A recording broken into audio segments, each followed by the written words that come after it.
Hello, and welcome to Monroe MustHangs, brought to you by the Monroe College Mustangs Athletic Department. I'm your host, David Spiegel. Today, our guest is one of the longest tenured head coaches in Monroe College history. He's been the head coach of the men's soccer team for 13 years now, heading into his 13th season. Very, very impressive winning percentage and many accolades. He is the head coach of the men's soccer team and, at one time, the women's soccer team, Coach Marcus DiBernardo. Hey, Dave. How you doing? Good, Coach. Thanks for joining us today. Let's run down some of these accolades that you've put together over the last more than a decade. So you've won 159 games over 12 seasons as the men's soccer coach with a winning percentage of .834. I'd say that's pretty good. In 2018, and we'll get on this in a little bit, you actually had to coach the women's soccer team as well and led them to a 16-0-1 record that finished with a national championship impressively. And you've won numerous Region 15 championships. You've won 5 district championships. You've been in the NJCAA national tournament 6 times with the men's team. And you've been in the national finals 3 times, finally winning it in 2019, getting past the slump there of making it and finishing as the runner-up. So you've been doing this for a long time, and the success speaks for itself. So what would you say you can kind of attribute to consistent success here at Monroe College? I just not to correct you, but I think it's 7 district championships. But we have to go back, right? The success comes from the beginning, and the beginning was 2008, and that was I did a lot of recruiting in New York City, and in 2010 we had our first undefeated season in 2009, and in 2010 we went Division I, and that was the first time we made, in the first season in Division I, we made the national championships, and we lost in double overtime in the Final Four in Tyler, Texas. And that was a team comprised of 32 players from the PSAL in New York City. And we had such a great time. I mean, through the years, we've had so many special athletes from the PSAL and from around the country and from around the world. And what happened in college soccer altogether was the international student athlete really came into the picture.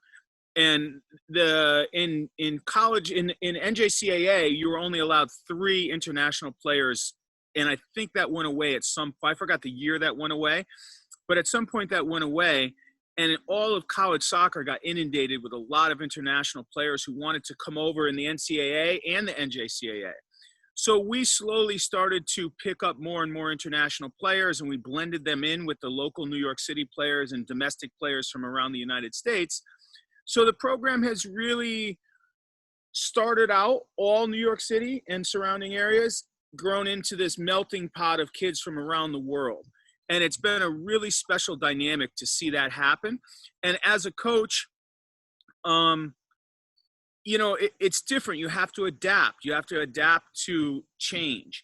And I think we've done a pretty good job adapting to change and being successful on the field and off the field for all those years. But all this comes down to is, the staff and I, we love soccer. Our main priority is for every student athlete that comes to us, we want to give them our best effort to help them become the best player, the best teammate, and the best program at Monroe we can make. So we give 100% to everybody. And really everybody buys into what we do here at Monroe. They love to be part of the program, and they play their hearts out for us, and we give everything back to them. And you can see over the years that kind of paid off for everybody. And it's a caring environment where the guys are all friends with each other. They stay in contact after they graduate. I think if I ran a current alumni game, we would have hundreds of guys show up. We actually have to start to do that. So it's been special over the last 12 seasons, and now we're going into our 13th season. And you could see now all the entire coaching staff pretty much is guys who used to play at Monroe. and which is really, really awesome. Coach Avila has been with us for a long time now. He was a really top player when he was here. He helped us to the 2014 national final. You have Georgie, who is the head coach in the Bronx. You have Amari Thomas, who was a top player for us as well. Philip Kula, who was a top player for us. He went on to play at St. John's, who's our assistant coach. So that you could see these are guys who've been through the program. They believe in what we do, and they want to be part of it after they graduate. And for me, when I'm talking to recruits and I'm talking to kids who want to come here, I always tell them, you don't have to ask me anything. You could just ask all these guys all the questions, and I want them to be as honest as possible with you, because that's what you're going to get. And I don't really try to sell the program, because everything, we honestly work as hard as we can. And if that's attractive to somebody to say, I want to be in this environment. And to be fair, a lot of the players, the majority of the players that come here, they have professional ambitions. They want to be a pro. And I always tell the kids, listen, we will provide you that type of environment, that type of training. You have to put in the effort, but you have to understand that you can only do soccer a couple hours a day. You have to have success in the classroom and work really hard, because at some point, even if you do, and we've had plenty of players who made the pros, your pro career is done, and your education is what's going to provide you, for the rest of your life. So you can have a family, you can have a job, and all these things. But I'm also a firm believer in, if you come out and you could give 2 hours a day on that field, maximum effort, maximum concentration, you form healthy relationships with your teammates and all these things, then you could succeed in the classroom. That's the tools that you need to succeed. And when you go into a job, you go into the marketplace, you've already been part of a successful team. You already have those social skills. You have that work ethic. You know what it's like to try to win every day. And for me, if I'm an employer, I want that kid. Well, like we said before, the success speaks for itself, but you just said a number of things that really kind of amplify this program and what's so great about it, and made it such a internationally renowned actually program. So let's talk about the more recent stuff here. 2019, your team finally broke through and took home the national title at the NJCAA National Championship Tournament. The team was really built for success, and it has been for a number of years, but this team kind of just rolled right through the national tournament, right through the regular season, didn't lose a game, didn't give up a goal in pool play or in the semifinals of the national tournament, and finally really winning it with an exciting, thrilling game that came down to the last few minutes in the national tournament. What was so special about this team this year that finally was able to break through? So, yeah, obviously this was a really great team. It was a great bunch of guys. But for me, sports, everyone always determines success by winning and losing. And I don't really determine success by winning and losing. I mean, this team could have easily won the national championships in 2018, where we got, we lost 2-1 or 1-0, I think it was, in the national semifinal. In these types of tournaments, there's a little bit of luck involved. There's a little bit of good fortune about injuries and all these type of things, especially in your seeding. If a team has a day off and you don't have a day off, it's a huge advantage. So that being said, I just want to say that all the teams that we've had through the years have been special.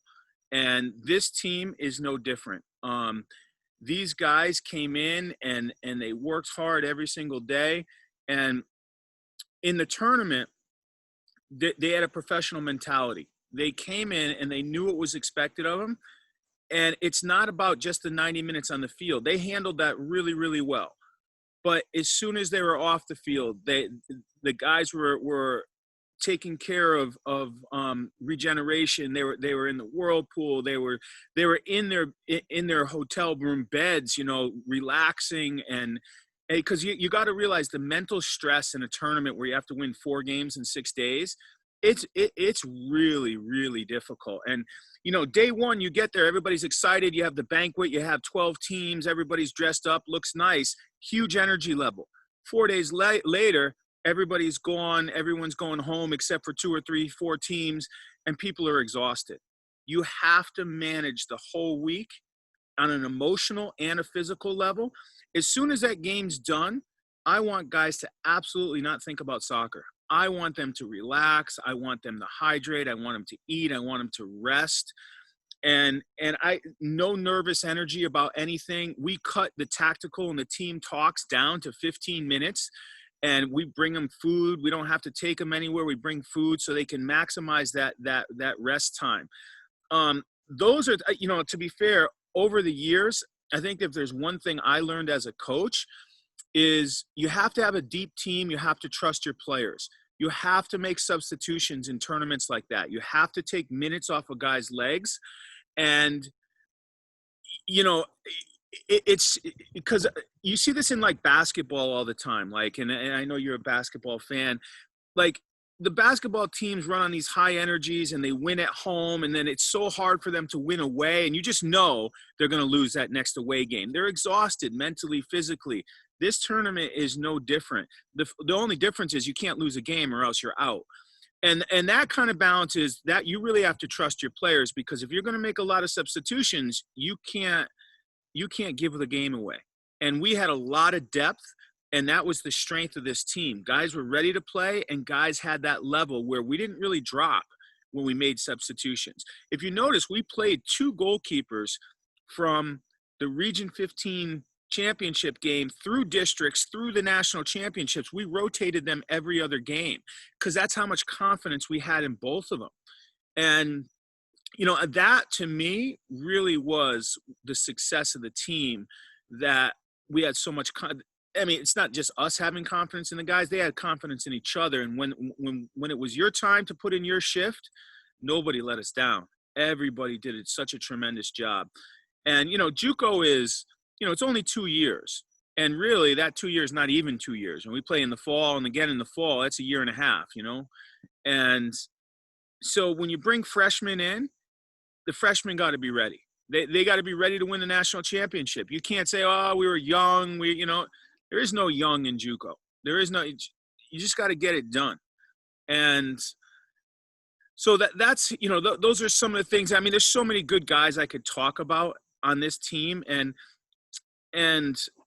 I've never been a guy to really want to speak about just one player, because soccer's a team sport. Everybody's just part of that team. And, Bill Belichick with the Patriots just talking about doing your job.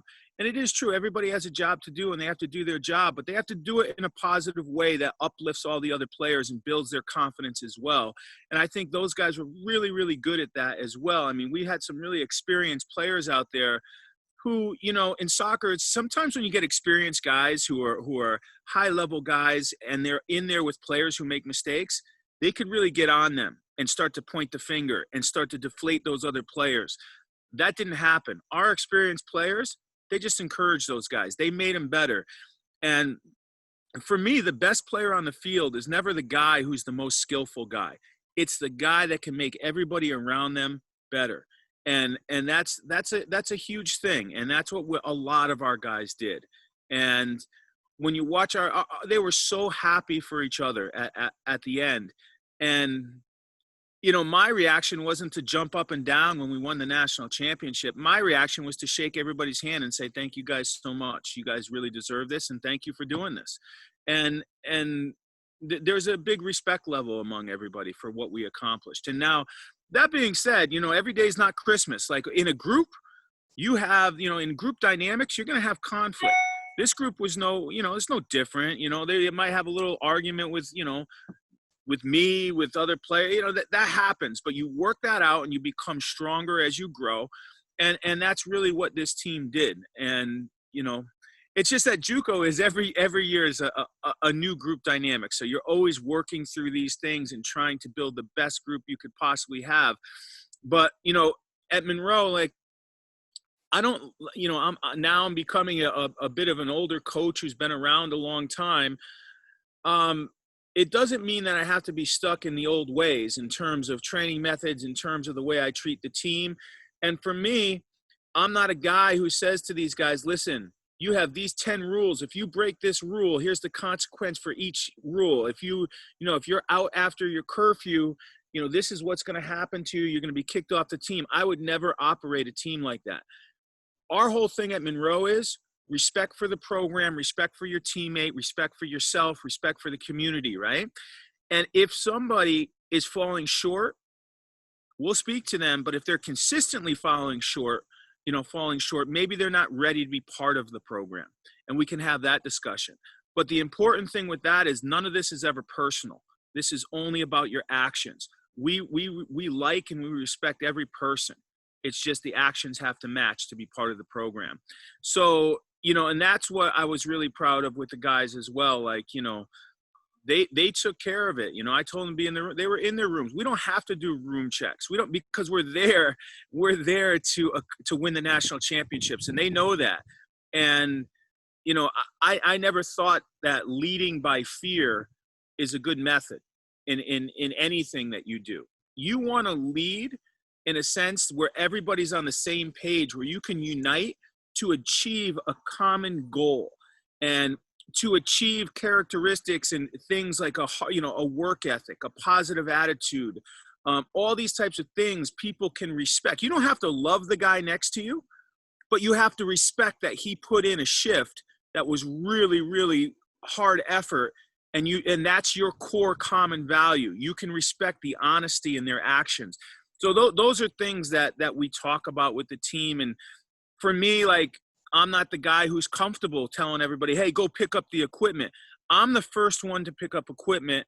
I'm the first one to help move the goals. And I know it looks a little weird. And it's funny because some of the Japanese kids who come over, like in their culture, you would never see a coach pick up a cone or move a goal. But for me, it's all about that I'm not bigger than the program. I'm not more important than the program. And I have to do the work just the same as the players need to do the work. And little things like that mean a lot to me personally. And, it's funny because all you say, hey, you won all this, the program has won all these accolades and you've done all this kind of stuff. And I think it's great. And that those are awards for the hard work that we've done. But at the same time, what really matters for me is next time I get out on the field, can I shake the kids' hands and say, hey, listen, thank you. It's great to see you today. And let's work really hard. And at the end of the training session to say, listen, I really enjoyed what you did in training today. And this is what I really liked and great job. And I can't wait to see you guys tomorrow. That's what it's about for me. And being, losing your ego and being humble are really, really, really important things. And again, like, these are things like Luka from Germany, he might have been our leading scorer this year. He's a kid who played with Christian Pulisic and won the German Bundesliga youth the youth trophy there. And, for those of you who don't know Christian Pulisic, he plays for Chelsea right now. He's probably the best American player there is. He's probably worth, a $50 million contract. And a guy like Luka he's just so humble, so nice. And, this is a guy who was close to being a big time pro in Germany and he played for one of the top two teams in Germany. And that's what, for me, is ideal. That's the total kid with no ego, complete humility. And that's an incredible representative of what Monroe soccer and the program is all about. So now let's go back 1 year prior to this past season, so 2018, where it was a bit of an unprecedented season for the Monroe soccer programs as the women's team needed a new coach just before the season started. Of course, you were already coaching the men's team, and you kind of took charge and took over the women's team as well, and obviously with a lot of help from your coaching staff. And that season, as you mentioned, the men's soccer team makes it all the way to the semifinals, drops a 1-goal game to eventual champion Pima down there. And you guys quickly got on the bus and took a 7-hour bus ride right after that, because the women's team, 16 also hours. at the national, 16 hours, even better. The women's team was playing for the national title that year and eventually did win the national title. And I know you give tons of credit to the players themselves, the coaches that work with you for that. But obviously you had your hands on both programs that season. So how did you manage that entire season, and what was the reason for being able to find so much success on both sides?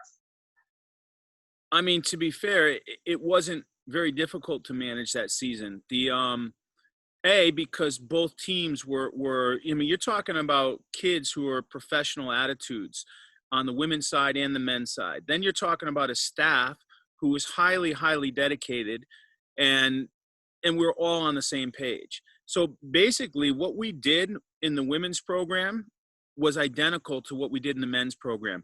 Tactically, we changed up a little bit to fit, the characteristics of each different team, but it was relatively the same training session for the women, same training session for the men. And I had coached women before for a number of seasons in club ball and high school and so forth. So it wasn't like something I was stepping into that was totally brand new. The women's team had some tremendous leaders on that team. And the women's team from day one of preseason had that national championship on their mind. And they were going to win that national championship, that women's team. And, to be fair, that final was, geez, I mean, what a final that was. That was an awesome final. I was so glad that I could be there and help in that final. That was one of the most amazing, for me, it was just an amazing game. Like to pull it out like they pulled it out was just, they adjusted what they had to do on the field. There was some injuries, and they adjusted the way they played, and it was just really nice to watch. I'm so happy for that team. For the men's team that year, I mean, what a great job. That was an incredible season too. And like I said, to be fair, in that men's game, we had a goal pulled back from us that was a controversial call, and the goal we gave up was a controversial call. And that's what sports is. And sometimes you win and sometimes you don't. And, that's what this is. And, sports it is awesome. It is awesome. There's some ups and downs like crazy, and emotionally, sports. The only thing, I think it was Alex Ferguson said in soccer, is the only thing you're guaranteed in sports is eventual disappointment. And you're not going to win forever. That's just what it is. But there are so many seasons, and just because the teams won the national championship doesn't mean like, oh my God, that's my favorite year I've ever coached. At Monroe.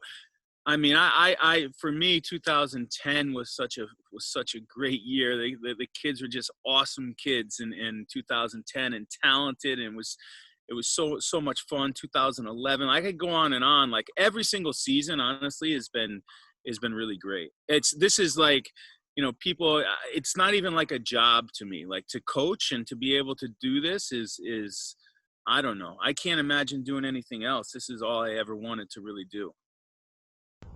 Hey Mustangs, I just wanted to tell you about the brand new Monroe MustHangs sideline store, powered by our apparel partner BSN Sports.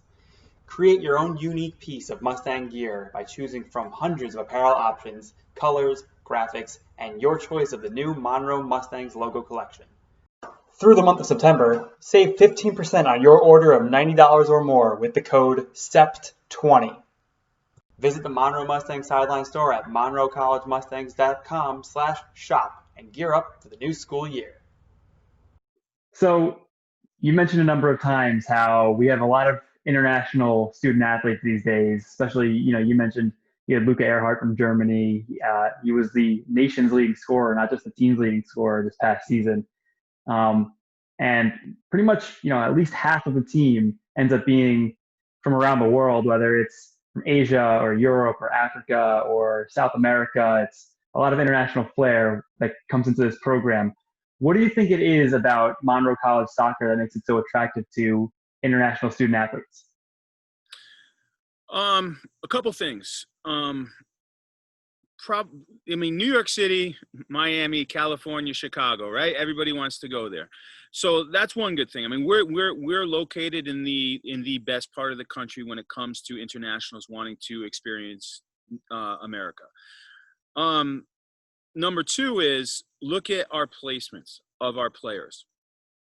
I mean, you're talking about Syracuse, UConn, North Carolina State. You're talking about University of California, Santa Barbara, California, Bakersfield, Irvin, I mean, the list goes on and on where we placed. You're looking at Creighton, Seton Hall, St. John's. We've sent players all over the country to the best schools in the country, Virginia Tech. And again, I could name those forever.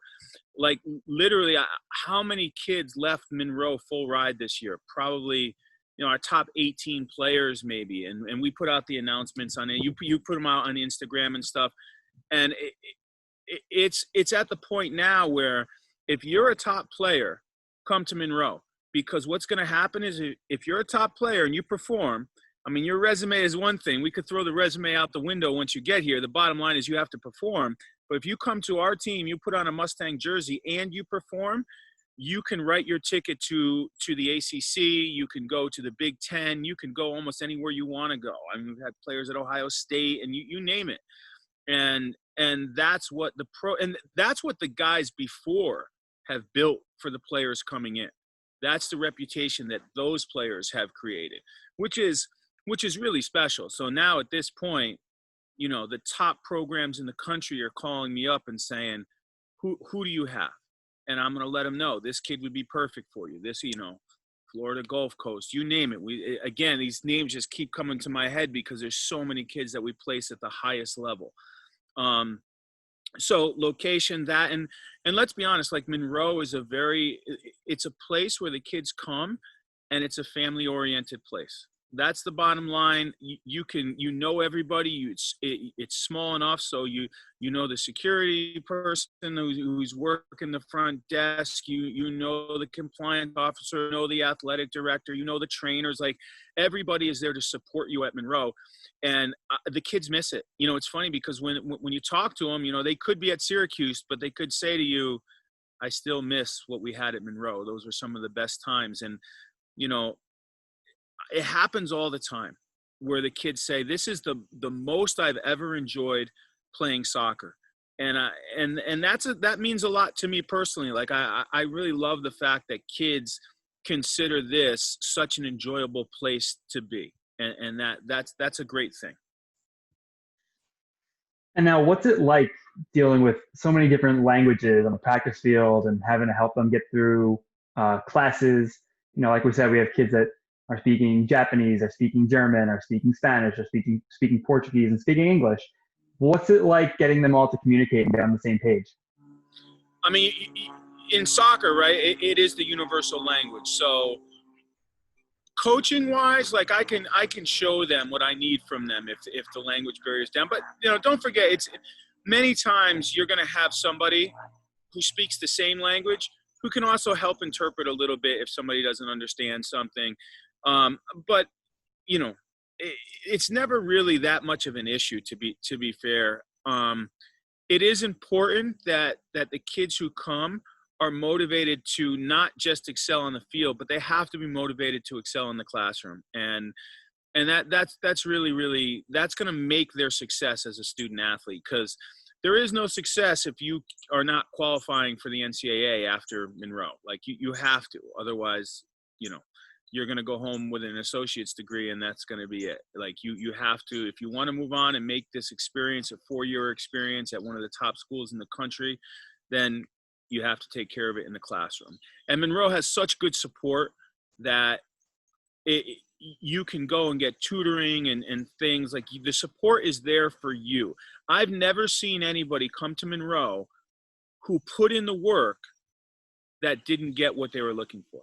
They will get through it, even if they, have some academic challenges. They will work through it if they put the work in. That's just the bottom line. And how many of our guys everybody graduates from their next 4-year school as well. They graduate from the UConns and the Syracuses, the Virginia Techs. And our grade point average, I want to say it was above a 3.0, our team grade point average, and we're always up there. And listen, here's the thing. It's not seen as cool to skip class. It's not seen as cool to get a low GPA. we encourage everyone, hey, we want to celebrate the 3.0s, the 3.5s, the 4. We want to celebrate that. We want to call kids out and say, you want to be like this guy. This guy got the 3.8. How did you do it? Why don't you tell us about it? What helped you be, successful like that? I know maybe my own philosophy was in colleges, you don't have to wake me up to go to class.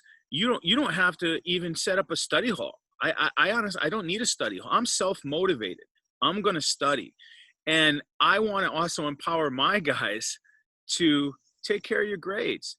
It's going to be obviously, if you're getting below a 2.0, well, now we have something to talk about, and you're going to need to sign into study hall and do it. But listen, if you're getting 3.7 GPA, I trust you. You're doing something. You're doing it right. You don't have to answer to me about when you're going to study and how you're going to study, because going to college is the first step in becoming an independent person to run your life successfully. You have to be. You're not going to have me over your shoulder. Hey, buddy, get up. You got to go to work today. That's not going to happen. So, the more that we can empower the students to take care of themselves, the better. And if people need support, I'm all about support. But, and it all comes down to like those shared traits, right? Work ethic. Have to be motivated, have to be passionate about what we're doing. So I don't want to make excuses I want people to own things. I'm not making excuses for people's failures. I want you to own it. If you could tell me, listen, you studied 20 hours in this one course and you still couldn't get it and you got a D+, you know what? I'm not upset. You did it. You studied. You put in a real work ethic to do that. It is what it is. But chances are you're going to get an A. So now, obviously, over the last 6 months or so, we've been dealing with the COVID-19 pandemic. Especially in New York, we got hit hard really early on, but the whole world is dealing with it. And college sports in general have just been kind of in flux since the middle of March. While that's all happening, you still have to put your team together for this coming year. We know the plan for this year is to start up in March and have a full season at that point, which means that you have a team that is going to be attempting to defend the national championship come the spring for the first time. So what's it been like trying to navigate the normal routine of coaching throughout this pandemic and having to adjust how you practice and when your season starts and everything like that?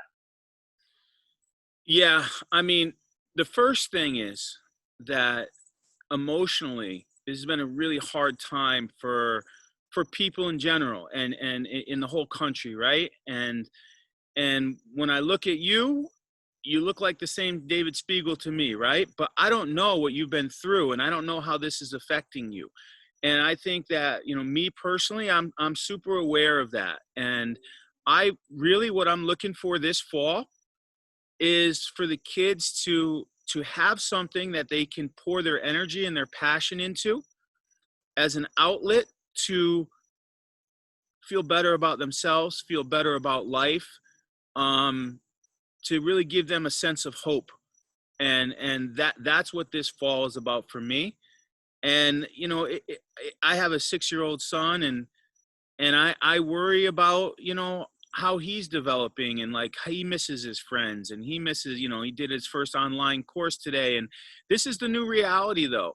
And but any chance I have to sit down with him and play with him, and I'm doing it because, it's about people and it's about relationships. And I can't wait to see these kids, our new student athletes on Tuesday this week. I think that every student athlete, and I can speak for myself as a coach, sports is going to take on a different meaning now.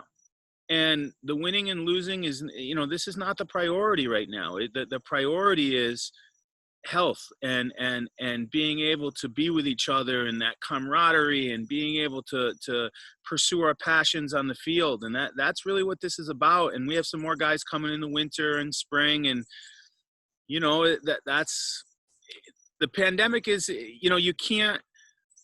you got to do your best with it, right? But you have to be mindful about what's going on in everybody's head. And, it's affected people. It's affected the way, people are scared, people are nervous, and it's not easy. And for me, when I step out of my house and I go on the fields and stuff, I'm very aware of what I need to do. And just when you go to the grocery store, when every time, like, you can't just go to the grocery store. You have to be aware of what you're doing. Wear your mask, wash your hands. So it's the new world, but we got to do the best we can with it. And I'm super excited for next week.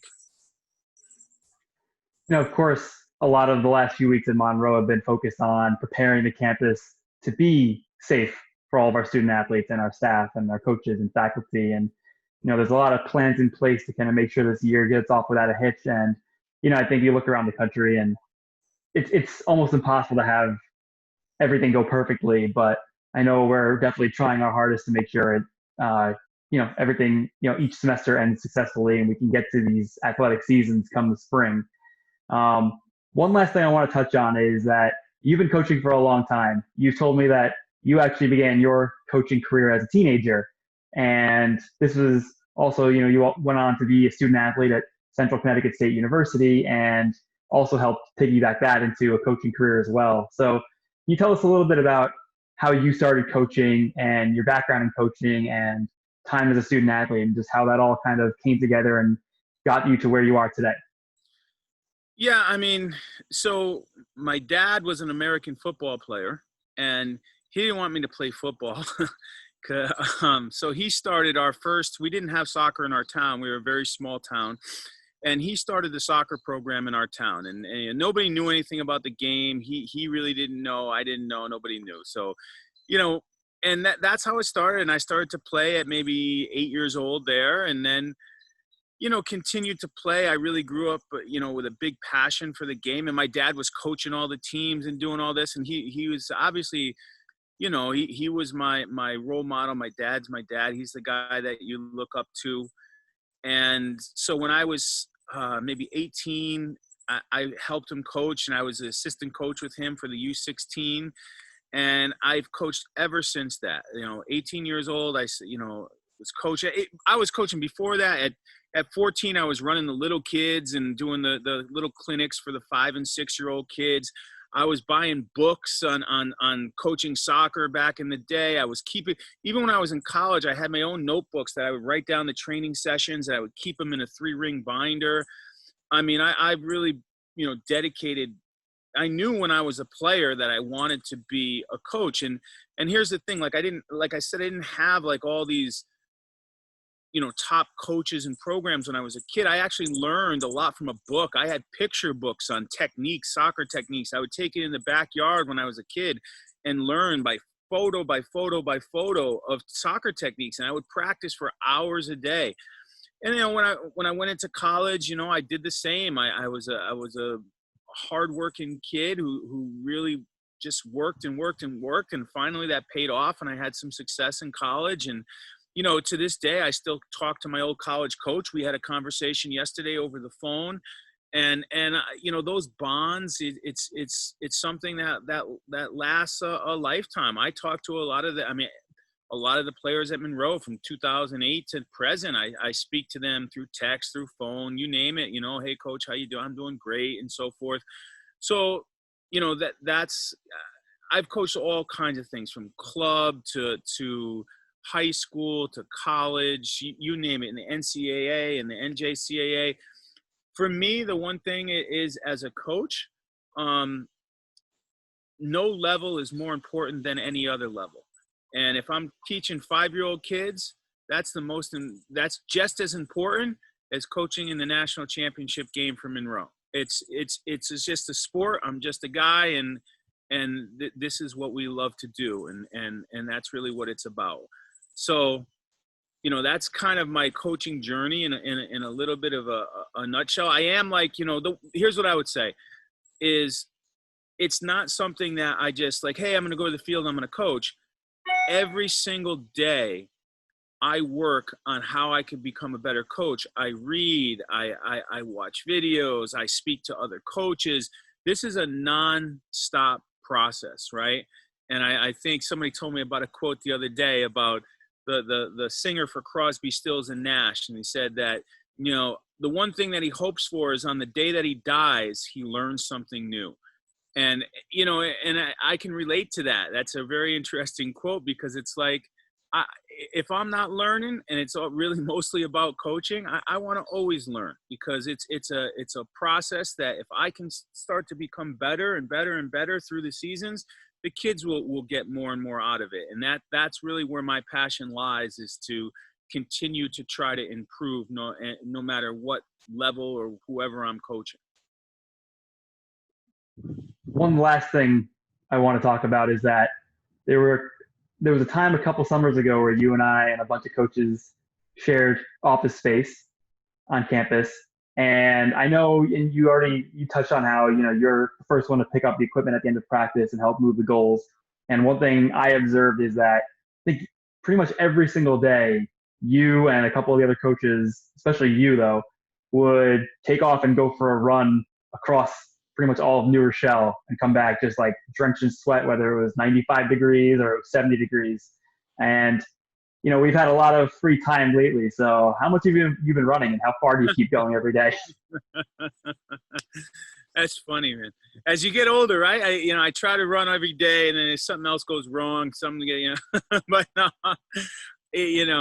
I enjoy getting out there. It's fun. I still like to play soccer too. It's just, all that stuff is fun to me. It helps me think clearer. It helps me have a better life when I exercise and stuff. It's just fun to me. And, as a player, I don't know, as a player, like we train so hard for so long, it becomes part of you, and you can't ever give that. I can't give it up. And it's, what's crazy is, like, if I decide, I'm going to do this 5-mile run or whatever, I mentally can't stop until I cross the finish line. Like, I have to. If I ever don't, here you go. I'm an old guy now, and I still have to cross the finish line. I can still, or else, I didn't earn it for that day. And I don't know. I don't know what that says, but it just is what it is. So. Well, just from personal experience, I know that you bring that kind of, passion and effort to the coaching your program. So I think it's something that we can all appreciate. But we're starting to reach the end of our time. So, Coach Marcus DiBernardo, I want to thank you for joining me today. Congratulations on national championships the last 2 seasons, especially the last season. I know you've been working so hard towards it. And if you have any final words, please let me know. No, I mean, listen, here's what I'll say. It's funny because going into next year, we don't know, most high school seasons might not even happen this year. So I would say, if you're a player who is interested in coming to Monroe College, there might not be high school soccer this year. If there's not, I would encourage you to look on the internet, get my email address, and drop me an email, and let's talk about it. It's going to be a trying time for high school seniors to try to find out where they want to go to college the following year. And Monroe could be an option for a lot of these players. And of course, you could find your contact information on monroecollegemustangs.com, as well as the rest of our coaching staff and administration. But Coach, again, I want to thank you for joining us on Monroe MustHangs today. I think this was a really insightful talk about the Monroe College soccer programs, and I'm looking forward to seeing your national title defense this year.